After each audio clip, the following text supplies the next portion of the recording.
We want our students to be thinkers. We want them to be critical thinkers. And we want them to be open to new ideas.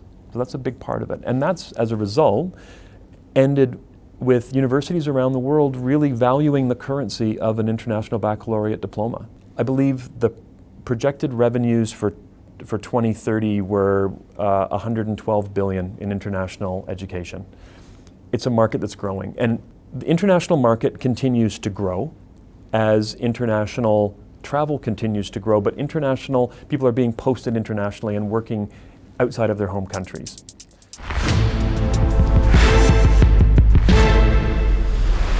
So in terms of the posting and finding myself back in Asia as a head of school again, the job was advertised last year and was very excited to see the opportunity to work in a school that has a global reputation for excellence, really, in education. Just so thrilled to be here and to be part of NIST right now. My role as a head of school is to stay in dialogue with those people who have been here and the leaders of the school, including the parents and the board and the teachers and the students as well, to understand our history of where we've come from since 1992, look at what we've been doing since that time and where our success has been, and then help guide the conversation going forward with knowing what we know about global education, knowing what we know about the local market, knowing what we value in education, most importantly from our mission. What does that mean for NIST in terms of a trajectory in our next 10 years? And so we don't want to let it just happen. We want to be intentional about who we are, and we want to be intentional about the opportunities in education that we offer for our students and for our families. So when we talk about the IB, which is the International Baccalaureate, I always like to try to explain it by going back. So thinking about, in 1962, there were a small group of schools around the world who were international schools, and they really didn't have or didn't want to stick to a national curriculum. They didn't want to be American, they didn't want to be British, so began having conversations about a currency, a diploma, that their graduates could take and get into universities around the world.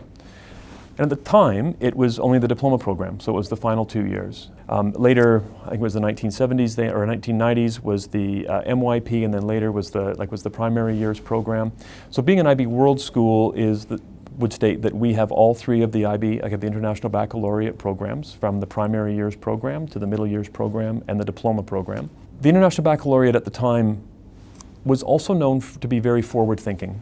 So they were exploring concepts like inquiry or transdisciplinary thinking, or really international and intercultural thought at the time was very new as well. The idea that you would have a curriculum that wasn't about a country was something that was very new.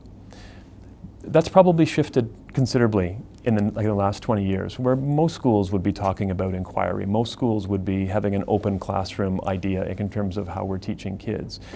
Where the International Baccalaureate remains unique, and I believe this is really the power and the value that it brings, is in its international thinking. It really says that if we want to prepare students for success in a global world, we need to give them a global experience when they're in a school, when they're 3 years old, when they're 13 years old, when they're graduating at 18. And that's been retained by NIST too. So being an IB World School for us and offering the primary years, middle years, and diploma programs allow us to create a little microcosm of the world here where our students get to understand what it's like to live and work in different cultures, in different languages, and understand that being different can really be a positive and can be an asset.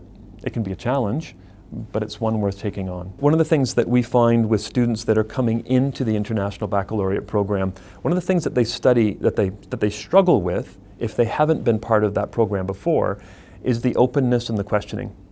So there's an expectation that this is not just about memorizing. There's an expectation that you're actually questioning and that you're inquiring into it further than maybe what's presented in the classroom. And even sometimes, and this can be what is challenging in different cultures, maybe even questioning the teacher. So as someone who's taught IB Diploma History and Economics and Theory of Knowledge, which is a unique component as well, I would expect students in my class to be questioning or asking more, not just asking what page is that on, how can I study that, how do I memorize that. Another unique feature is the theory of knowledge, which all students in the program have to take, which is done over the course of the 2 years. It is really a intentional course on thinking and understanding where knowledge comes from and understanding different systems of knowledge. So how does a mathematician think? What does that discipline of thought look like? How does a scientist think? What does that discipline of thought look like? Is there a Aboriginal or Native way of thinking in terms of that? Is there, how does creativity work? So it's really inviting students to think outside of our traditional ways of knowledge and thought. And often when we talk to our alumni that come back, they'll say that theory of knowledge class is what set them up for success in university because I was open to different ideas, but I also knew how to be critical with them as well and really engage in them. And so that's a unique component to the International Baccalaureate that's really not in other programs. We want our students to be thinkers. We want them to be critical thinkers. And we want them to be open to new ideas. So that's a big part of it. And that's, as a result, ended with universities around the world really valuing the currency of an International Baccalaureate diploma. It's a very unique, it's a challenging experience to go through. It's a demanding 2-year program, but certainly what we've heard from parents and from alumni, completely worth the investment in terms of how it set them up to be successful later on. So I guess, let me answer that question about the international school market in Thailand by actually stepping out and looking at international school global market. It is, I believe, the projected revenues for 2030 were 112 billion in international education. It's a market that's growing, and we've seen it in the last 20 years. There's been a lot of investment companies stepping into the market and purchasing schools and becoming school owners and operators.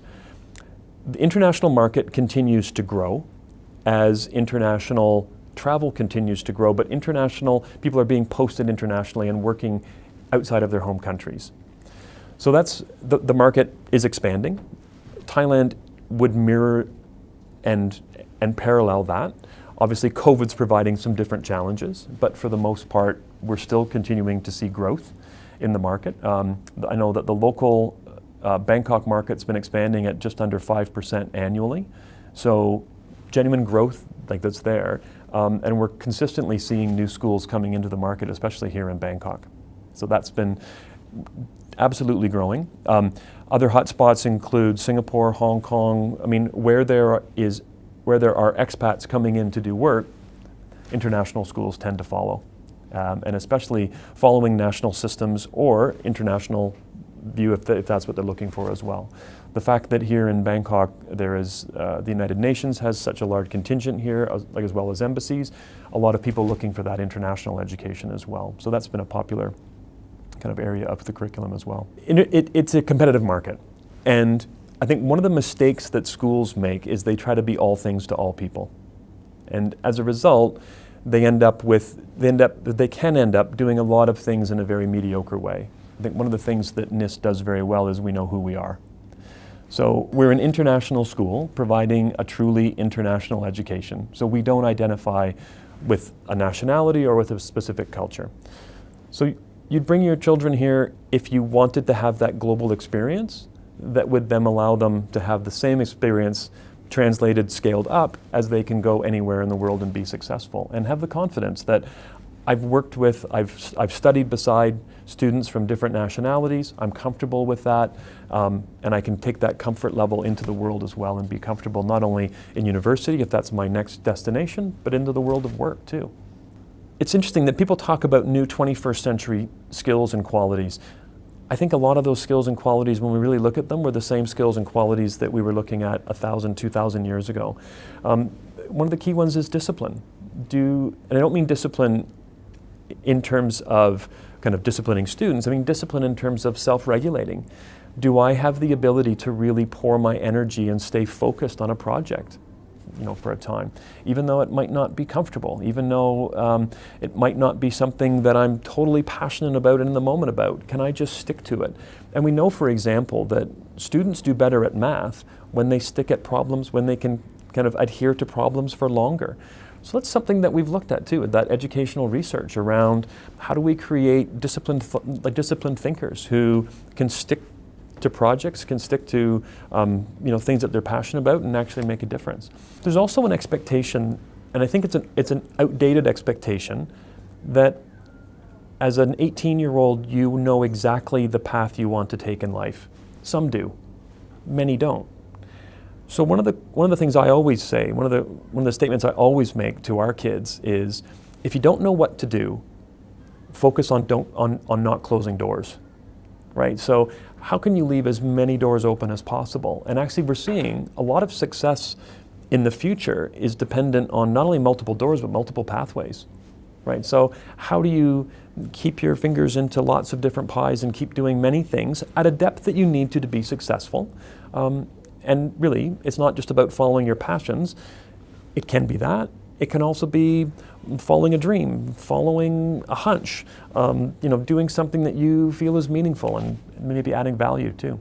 And again, that's where schools need to also shift to think about how are we preparing our students for the future.